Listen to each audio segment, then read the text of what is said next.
Hey guys, what's up? PS Vita is infamously known nowadays for having a lot of JRPGs on a huge library of games, but unfortunately, most of them are quite expensive, quite rare, quite hard to find everywhere you go. 90% of its library of JRPGs are the same case if you want them on a physical format like I do. But, believe it or not, there are still a bunch, very few, cheap JRPGs that are actually good below the $20 range. Like, we're talking about games that are $15, some of them probably even less.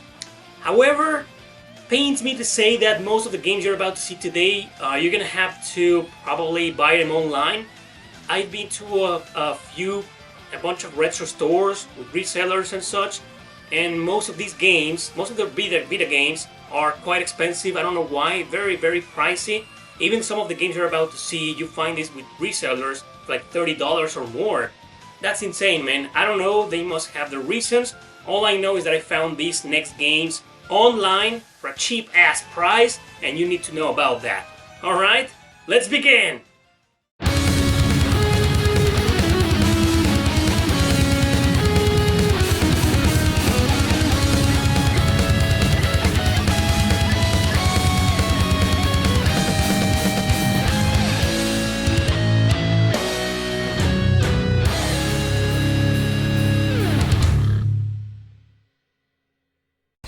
Let's start with one of the most obvious, and that is the HD remaster of Final Fantasy X and X-2.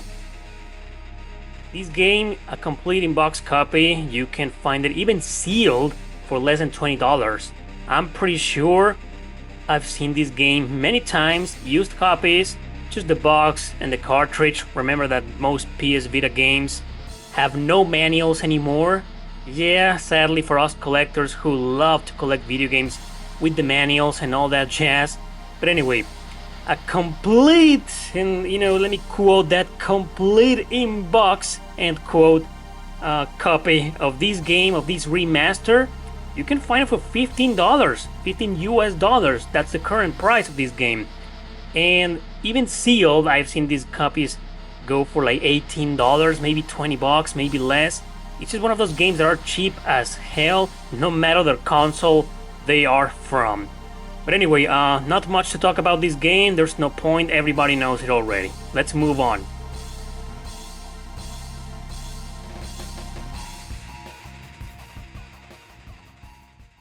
Ragnarok Odyssey. This is an action RPG. I've covered this game before a couple of times. Hidden gem on the PS3 and on the PS Vita. There's also a version called Ragnarok Odyssey Ace, which is sort of like the the complete version, the one that has everything, the DLCs and whatever. Well, that version both on the PS3 and on the Vita goes for a little bit more than $20. But the launch edition, the first, the vanilla version, as many people call these versions, vanilla version of Ragnarok Odyssey, goes for, on the Vita, goes for, yeah, $15, $16, $17. I know this game is a little bit tricky to find because it didn't sell that well outside Japan, and like I said before, it's a hidden gem, so not many people know about it. But in any case, it is totally recommended. This game is a great action RPG. It's a quest-driven game, not story-driven. You create your own character, you take it to quests, and blah blah blah. And so it's very repetitive, I know that, but trust me, it's totally worth it, totally recommended. The combat here is just amazing. So this game, even if it's the vanilla version on the PS Vita for less than $20, $15, my god, if you find this game for that price, pick it up.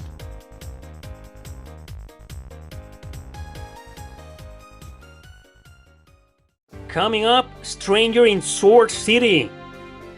Wow, this is my first time ever talking about this game, and it's a dungeon crawler in first person, turn-based RPG, yeah, my favorites. Don't take me wrong, I absolutely love turn-based RPGs, but dungeon crawlers in first person, yeah, I tend to stay away from them. But this game, something drew me in for hours. Look at the art, just look at it, it looks fantastic. And not only that, there's tons, and I mean tons of characters All of them generic, by the way, no personality. Tons of characters to choose from, to add to your party, or to create your own avatar. They're great, and it's the work of many different artists, as you can see right here. Yeah, many of them. So I don't know, I just found that very unique, a unique feature that they added into this game, the different art styles and all that jazz. It may bother some people, it didn't bother me at all. But anyway, is it good? Well, if you're into these kinds of games, you know, long-ass, quest-driven, hard, difficulty spiked dungeon crawlers in first person, yes, it is. If you think it's too much for you, yeah, you might want to stay away. It also came out on the Xbox One. I think there's a digital version on the Xbox 360, a PC version. Yeah, this game came out for almost everything except the PS4. Weird. Anyway, another hidden gem, I suppose. Stranger in Sword City. Pretty decent game. Totally worth it because of the art style.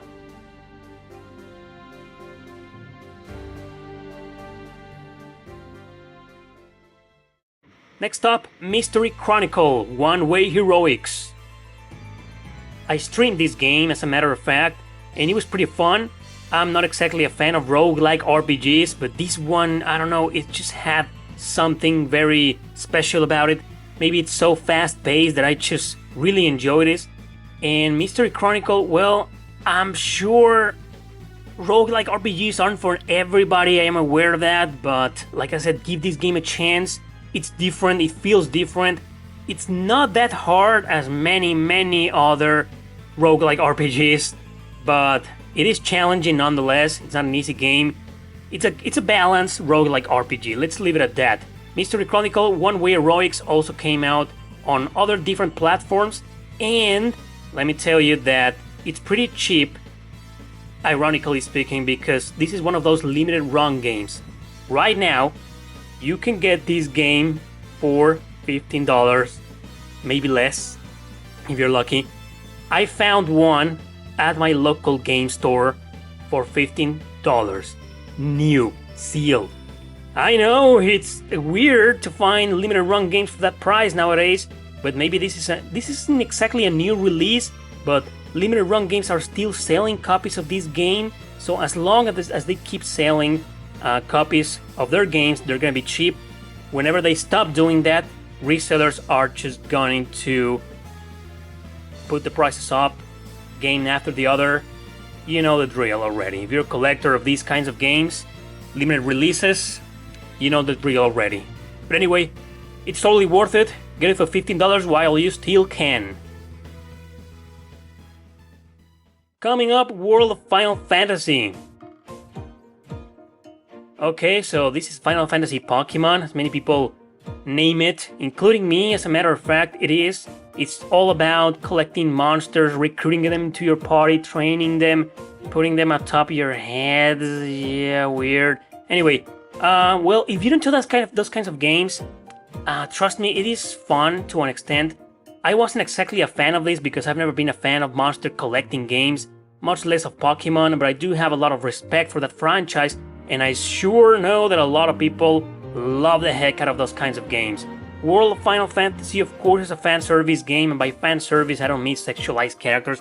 I mean that all of the good, cool characters that you absolutely love from the franchise are there in this game, and you can do a lot of quests and blah blah blah. World of Final Fantasy, or Final Fantasy Pokemon, it's a pretty decent game. It also came out for almost everything modern, and for the Vita, it's no exception. It's still a very cheap ass game. Like, you can find this game for $10. This is one of the cheapest Vita RPGs ever. Let's hope it continues to be cheap.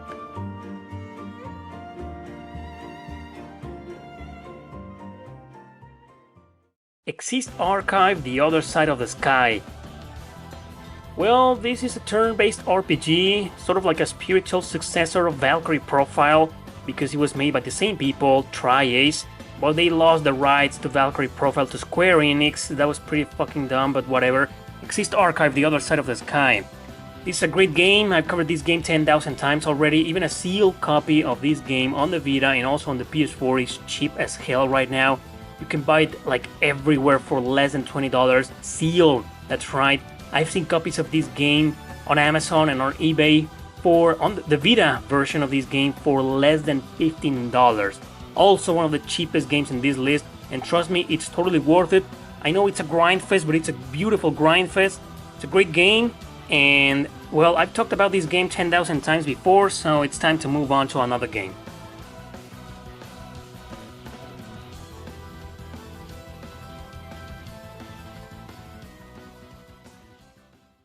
God Wars Future Past. Yep, I know it's one of those games that I also have covered 10,000 times in this channel, pretty recently actually. Keep calling this an Exist archive as two of the best hidden gems on the PS4 and on the PS Vita, and for a very good reason. They're no masterpieces, but they're great games. Our games like these are the ones that define the term hidden gem, in my opinion. These are great games, overlooked gems, and all that jazz. God Wars, it's a grid-based, turn-based strategy RPG. You know, isometric, kind of like a Final Fantasy Tactics Ogre, you know, from that old school. It's a great game, don't miss it, and trust me, any version of this game, probably except the Switch version, which is sort of like the complete version of it.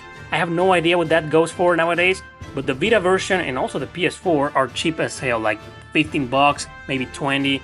I'm pretty sure no version of these games are worth more than 20 bucks.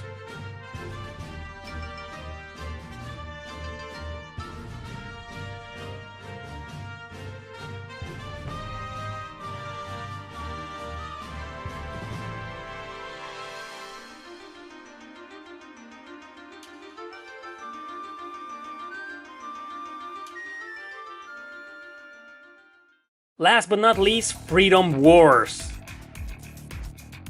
Oh man, I'm currently in love with this game. It's not perfect, it has a lot of problems and it's really hard to get into, but trust me, it draws you in from the beginning of the game. It's an action RPG and it plays similar to God Eater. I don't want to say Monster Hunter because Monster Hunter games are like really slow and boring in my opinion. This is action-based, like fast-paced action RPG. It's a great game.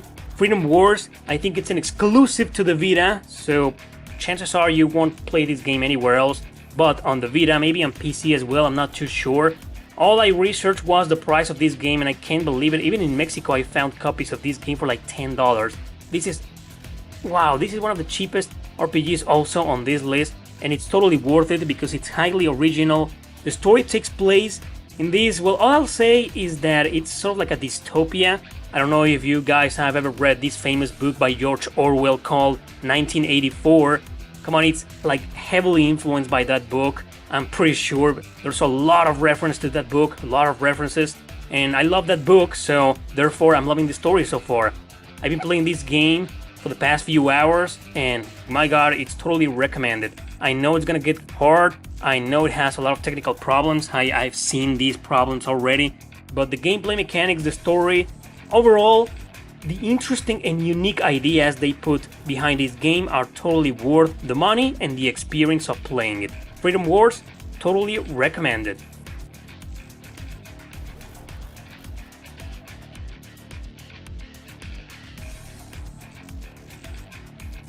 There's this other game that I didn't cover today. It's called Soul Sacrifice. Apparently some kind of action RPG, like Dark Souls or God Eater. I have no idea. I didn't have enough time to play that game.